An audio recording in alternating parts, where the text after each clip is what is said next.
తెలంగాణ రాష్ట్రం దేశంలోనే ఒక మార్గదర్శకంగా ఉండే విధంగా కుల సర్వే చేసింది.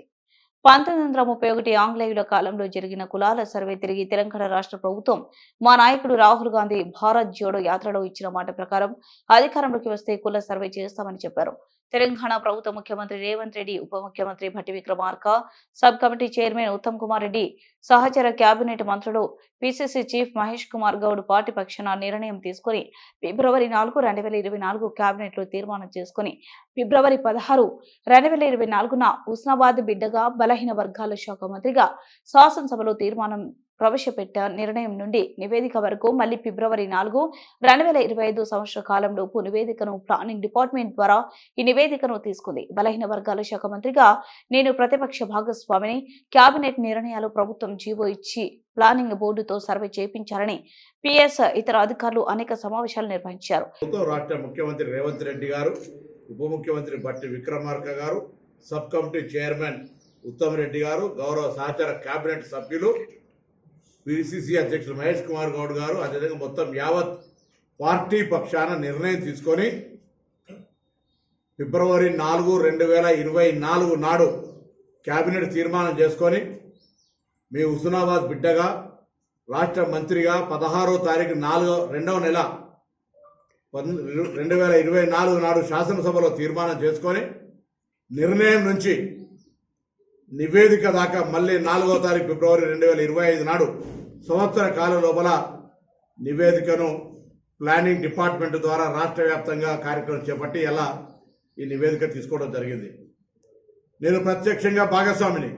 రాష్ట్ర బలహీన వర్గాల శాఖ మంత్రిగా జరిగిన పరిణామాలన్నీ కూడా కేబినెట్ నిర్ణయాలు కావచ్చు, శాసనసభలో తీర్మానం ప్రవేశపెట్టిన వ్యక్తిగా ప్రభుత్వంలో జీవో ఇచ్చి ప్లానింగ్ బోర్డు తోటి చేయమని చీఫ్ సెక్రటరీ గారికి ఆదేశాలు ఇచ్చి అందరి కలెక్టర్లతో సహా జిల్లా వారీగా సమీక్షలు నిర్వహించి ఈ యొక్క పర్యవేక్షణ సమాచార సేకరణకు 150 ఇళ్లకు ఒక చొప్పున గ్రూపింగ్ చేసి రాష్ట్ర వ్యాప్తంగా దాదాపు 85,000 ఇళ్లకు సంబంధించిన 150 ఇళ్ల గ్రూపులను చేసి పర్యవేక్షకులను పెట్టి ప్రతి 10 మంది పర్యవేక్షకులకు ఒక సూపర్వైజర్ని ఇచ్చి ఆ సూపర్వైజర్తో పాటుగా మండల స్థాయిలో ఒక సమన్వయకర్తనిచ్చి జిల్లా స్థాయిలో అడిషనల్ కలెక్టర్లు, కలెక్టర్ల నేతృత్వంలో రాష్ట్ర స్థాయిలో ప్లానింగ్ బోర్డుకు సంబంధించినటువంటి ప్లానింగ్ డిపార్ట్మెంట్కి సంబంధించినటువంటి సందీప్ సుల్తానియా గారు, వారికి తోడుగా హైదరాబాద్ కలెక్టర్ అనుదీప్ గారు, చీఫ్ సెక్రటరీ గారు, ఇన్ని వందల మంది ఐఏఎస్లు, 1,00,000 మంది ప్రభుత్వ ఉద్యోగులు, తెలంగాణ వ్యాప్తంగా 85 లక్షల ఇండ్ల మీద ఈరోజు ఈ కార్యక్రమం చేపట్టడం జరిగింది. 85,000 మంది పర్యవేక్షకుల ద్వారా 1,12,00,000 ఇండ్లు తిరిగి మేము అడుగుతా ఉన్నాం. ఇంత పెద్ద ఎత్తున ఒక పర్యవేక్షణ, దీనికి సంబంధించిన ఒక చట్టబద్ధత, దీనికి సంబంధించి ఒక ట్రాన్స్పరెంట్గా ఈ కార్యక్రమం నిర్వహించి శాసనసభలో చర్చకు పెడితే ఎవరైనా ఈ యొక్క కుల సర్వేలో భాగస్వాములైనటువంటి వాళ్ళు, కుల సర్వేకు సంబంధించి సమాచారం ఇచ్చిన వాళ్ళు మాట్లాడినా బహిష్కరించిన అర్థం ఉంటుంది. నా కేటీఆర్ గారు కానీ, హరీష్ రావు గారు కానీ, కేసీఆర్ గారు కానీ ఈ యొక్క సమాచార సేకరణకు ఎక్కడ రెస్పాండ్ కాలేదు, వాళ్ళు సమాచారం ఇయ్యలేదు. కానీ సభలో మాత్రం ఇందుకు నిరసనగా బహిష్కరించిపోయారు. అసలు వాళ్ళకేం హక్కు ఉందని అడుగుతున్న బలహీన వర్గాలకు సంబంధించి కనీసం న్యాయం చేయాలనే ఆలోచన లేనటువంటి వాళ్ళు. అధికారంలో ఉన్నప్పుడు ఈటల రాజేందర్ ఒక బలహీన వర్గాల నాయకుడిగా నేను కూడా ఇచ్చేదారంటే మెడల్ వంటి బయటికి ఎంటేసినటువంటి పరిస్థితి మనందరం చూసినాం. ఇవాళ టీఆర్ఎస్ పార్టీకి సంబంధించిన రాష్ట్ర అధ్యక్షుడు కేసీఆర్ గారు, కార్యనిర్వాహక అధ్యక్షుడు కేటీఆర్ గారు, శాసనసభ పక్ష నాయకుడు కేసీఆర్ గారు, ఉపపక్ష నాయకుడు హరీష్ రావు గారు. ఎట్లా సాధ్యం? ఒక పదవి బీసీకి ఇచ్చిండ్రా, ఒక పదవి ఎస్సీకి ఇచ్చిండ్రా? మీరేం మాట్లాడినా బలహీన వర్గాల న్యాయం. ఇప్పుడు జరిగినటువంటి ఈ అంశం మీద మాత్రం విమర్శ చేస్తూ ఉన్నారు. భారతీయ జనతా పార్టీ ముఖ్యమంత్రిని బీసీని చేస్తా అన్నారు.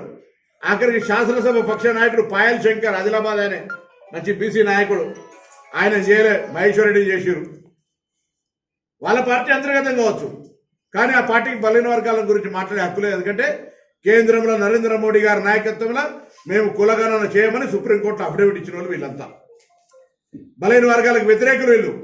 సాక్షాత్తు నిన్న పార్లమెంట్లో ప్రధానమంత్రి నరేంద్ర మోడీ అంటున్నాడు, విభజనకు కారణం తీసే అంశాలను మాట్లాడుతున్నాడు. మేము కులాలు ఎన్నో, అందరికీ తెలుసు ఏ కులాలు ఎన్నో రాష్ట్రాల్లో, గ్రామాల్లో కులాల గురించి సర్వే చేసి ఎవరెత్తున్నారో చెప్తే మేము విభజనకు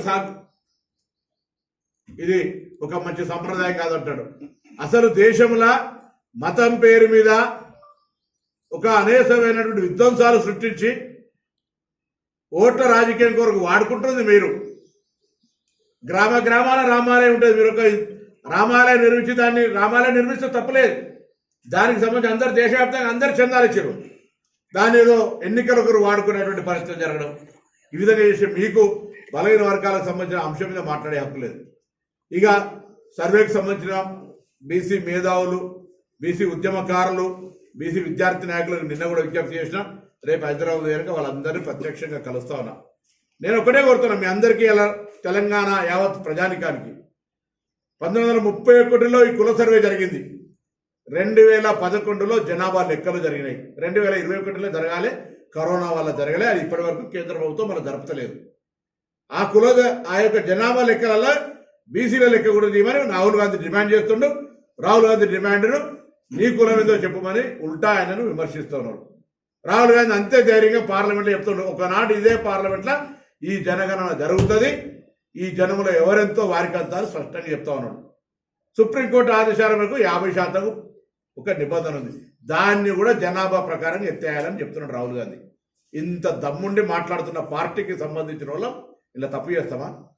మా నాయకునికి వ్యతిరేకంగా ఆలోచించి ఇంత పెద్ద 160 కోట్లు పెట్టి 1,00,000 మందిని ఉపయోగించినటువంటి సమాచారం తప్పు చెప్తే మాకు వచ్చే లాభం ఏంది? అసలు నేను అడుగుతున్న ఈ పార్టీలని మేధావులందరినీ, ఈ యొక్క సమాచారం ఇప్పుడు ఒకటి కనీసం ఏది ఎంతనో ఒక